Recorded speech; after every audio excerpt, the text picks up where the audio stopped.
Hello everyone and welcome to Mount&Blade Warband. This is an unmodded one.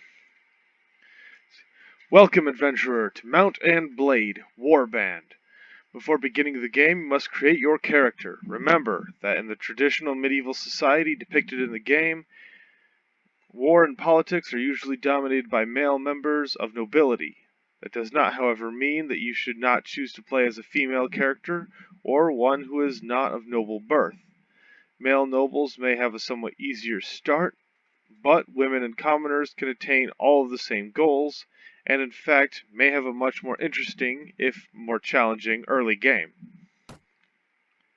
Be male. You were born years ago in a land far away. Your father was...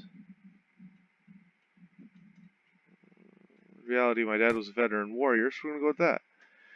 As a child, your family scrabbled out of a meager living from your father's wages as a guardsman to the local lord. It was not an easy existence, and you were too poor to get much of an education. You learned mainly how to defend yourself on the streets, with or without a weapon in hand. You started to learn about the world almost as soon as you could walk and talk. You spent your early life as a worker, so shop assistant. As a boy growing out of childhood, you apprenticed to a wealthy merchant.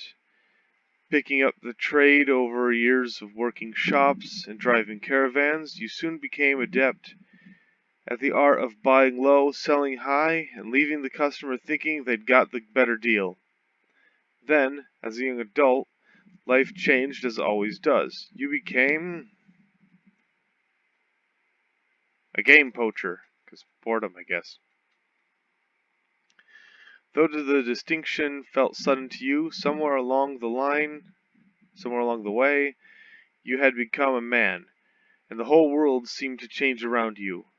Dissatisfied with common men's desperate scrabble for coin, you took to your local lord's own forests and decided to help yourself to its bounty.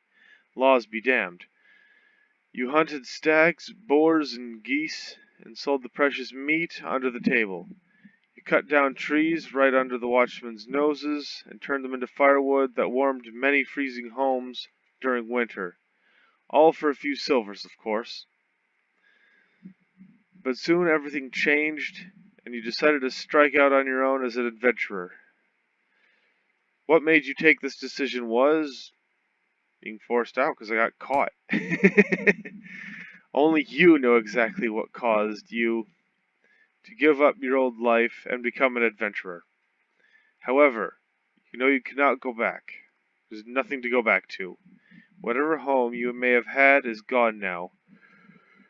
But you must face the fact that you're out in the world, the wide world alone.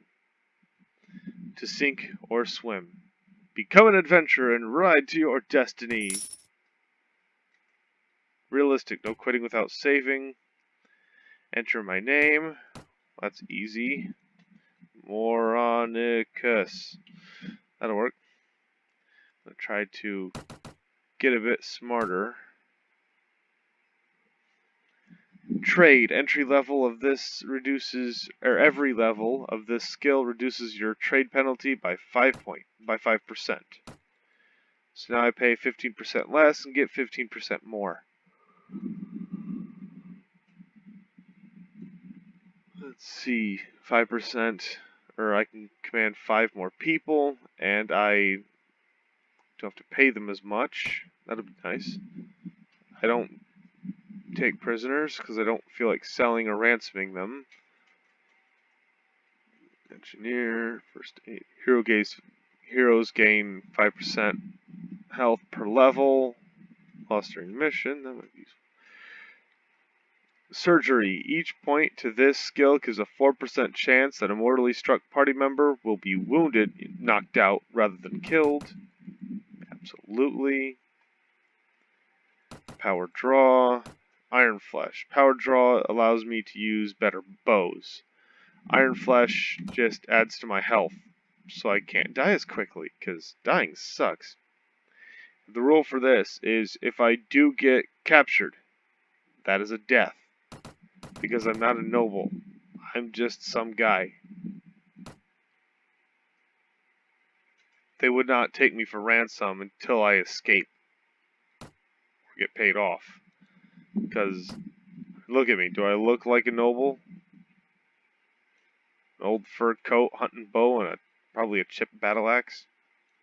No. Younger, darker, good enough.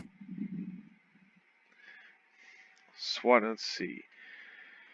You hear about Caradia, a land torn between rival kingdoms battling each other for supremacy. A haven for knights and mercenaries, cutthroats and adventurers. Willing to risk their lives in pursuit of fortune, power, and glory. This land, which holds great dangers and even greater opportunities, you believe you may leave your past behind and start a new life. You feel that finally, you hold the key of your destiny in your hands, free to choose as you will, and that whatever course you take, great adventures will await you. Drawn by the stories you hear about Calradia and its kingdoms, you join a caravan to Praven, in the kingdom of Swadia, Ravedan to the kingdom of Vegers, Tulga, Kurgit Khanate, a ship to Sargoth, kingdom of the Nords, best infantry, by the way. Ship to Yelkala, kingdom of Rodox, best crossbowmen. Caravan to Shariz, Serenad Sultanate. They have some of the heaviest cavalry, decent archers as well. The Swadians have heavy cavalry and crossbowmen. Vegers have some of the best archers and some decent cavalry. The Kurgit Khanate is basically the Mongolian Empire of old, all light cavalry, but archers on horseback. They're not very tough when getting hit, but when dealing damage, they're not too bad. They're pretty good. I usually go Rodox.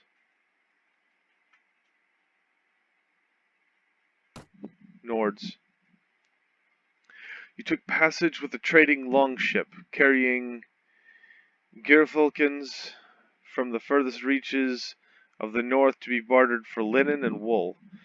It sailed early in the season, but the master reckoned that the risks of drifting ice and later winter storms could be justified by arriving ahead of the sea raiders, who by April would be sailing forth from their island lairs to ravage Calradia's coasts. It was some relief when your ship came in sight of the delta of Veal and Bollock rivers. And in a short while later, rode past tidal flats and coastal marshes to the city of Sargoth, home to the sea raiders' distant kinsmen, the Nordic lords, who a few generations ago had carved themselves out a kingdom in this rich but troubled land. You are exhausted by the time you find the inn in Sargoth and fall asleep quickly. However, you awake before dawn and are eager to explore your surroundings. You venture out onto the streets, which are still deserted. All of a sudden, you hear a sound that stands the hairs of your neck on end. The rasp of a blade sliding from its scabbard. That's a wooden sheath.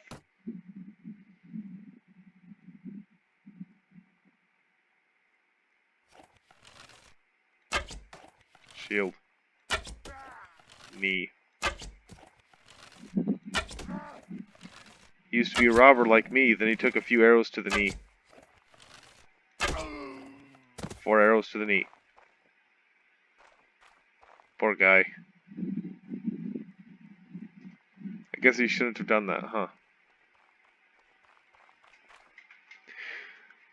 Are you alright? Well, I guess you're alive at least. Not sure what we could say the same for the other guy. That's one less thief to trouble our streets at night. Although heaven knows we won't be the last. He won't be the last. Anyway, maybe you can help me out with something. Let's talk inside out here, we don't know who's listening. The merchant takes you to his house. Once inside, he stands by the door for a while, checking the street. And then finally, convinced you have not been followed, comes near you to speak. This isn't comes near me to speak, this is me standing by the door. Nice little place he's got, though. Bedroom, plenty of blankets, they're furs.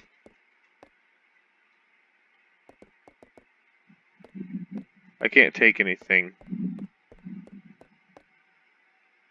Not a bad place, though. Needs a toilet and a sink, and he's good.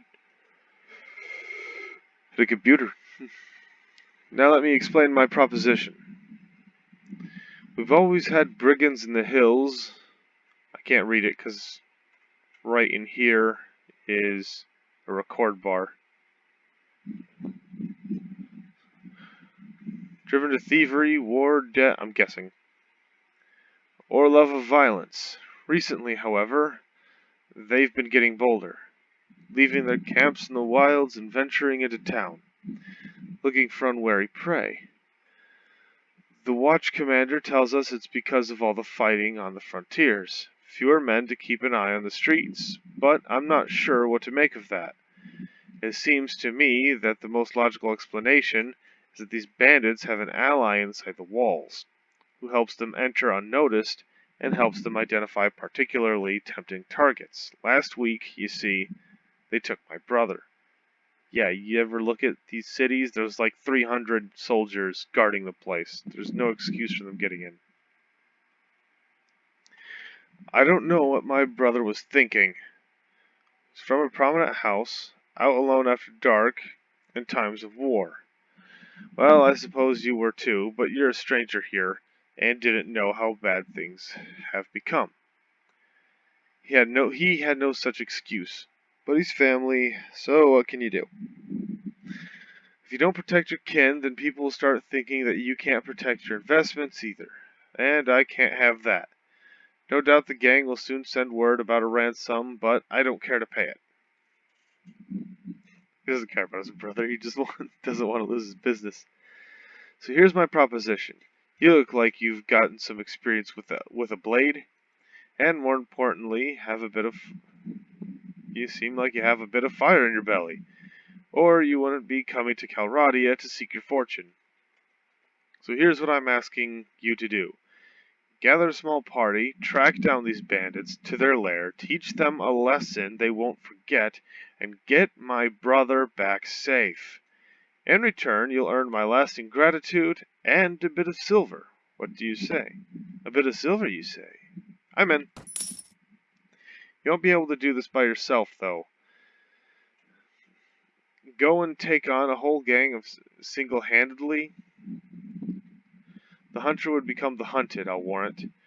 You'll first want to round up a group of volunteers. There's always a few lads in the villages around here looking for a bit of work that's more interesting than tilling the soil or hauling water. They'll follow you if you pay every week. So, take this purse of 100 dinars, consider it an advance on your reward. Go round up the villagers and use the money to hire some help. I'll reckon that you need at least 5 men to take on these bandits. Very good, sir. I'll go collect some men from the villages. Good. You can find me again at the tavern here after you've got your group together. Then we'll talk about what to do next. I don't need your tutorial. I'm playing this for like 15 years. Let's go to Quinn. You're now viewing the overland map. Yeah, no joke. I'm not going to read all of it to you guys just because it's a lot of the tutorial stuff's just obvious at this point. That's 10 deserters. I'm gonna wind up dead. 10 trained Nord footmen. Come on, come on, get away, get away, get away. Today the gods will decide your fate. I'm not afraid of you, I'll fight. But I'm terrified. There's sea raiders. 15 minutes in and I'm already about to die. Now, let's go poke them with some arrows. Boing. Boing. Boing.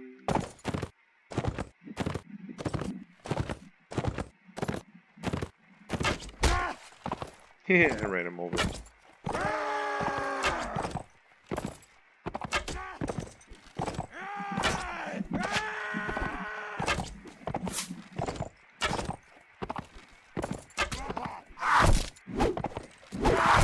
Ouch, cheese.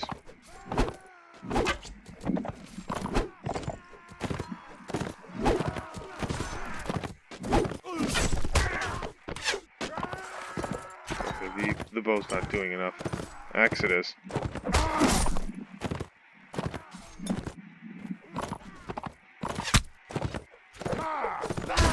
Kill the archer first. Think about Nord archers. They're the best archers for melee. I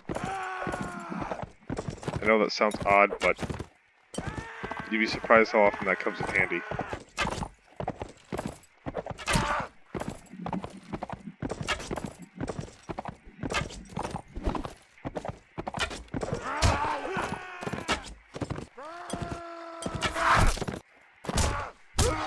Get run over.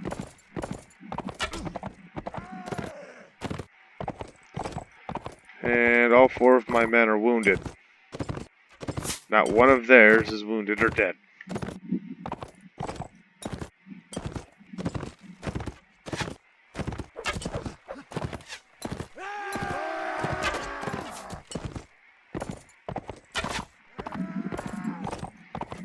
I've got 9 arrows left and I'm really only hitting their shields.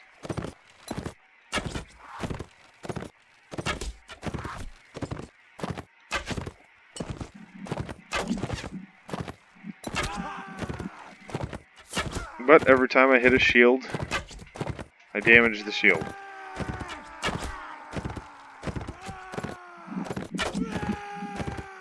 And now I'm out of arrows.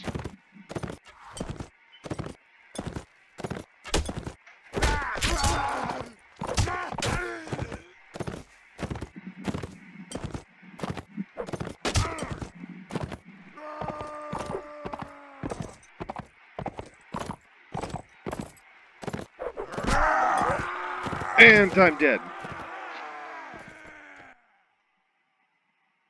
Well, thank you all for watching this rather short video.